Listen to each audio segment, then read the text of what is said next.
কিনা? আসলে এটা আমাদের ব্যক্তিগত কোনো চাহিদা না, এটা সাধারণ মানুষের চাহিদা। যারা গাড়ি ব্যবহার করে উনাদের জন্য হয়তো এই চাহিদাটা খুব একটা গুরুত্বপূর্ণ না। কিন্তু আমাদের যারা সাধারণ জনগণ আছেন, ছোট বাচ্চা আছে, মহিলারা আছে, আপনারা জানেন এখন অনেক মহিলারাই কিন্তু কাজে বেরোয়।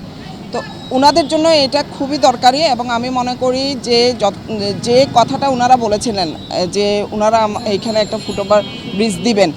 উনারা যখন আমাদের জিএম হয়, আমাদের সাধারণ সভা হয়, উনাদের সিডিএ থেকে দেখা যায় এক সময় একজন আসে, যিনি একবার সবাই আসছেন, পরের দিন আরেকজন আসছেন, যার জন্য ওনাদের পরিকল্পনাগুলো আসলে কে কী বলছে সেগুলো বাস্তবায়ন ওনারা করতে পারেন না ঠিক মতো। তো ওনারা যদি এটা দৃঢ়তার সাথে পদক্ষেপটা নিতেন তাহলে হয়তো আজকে এই অবস্থানে আমাদের আসতে হতো না।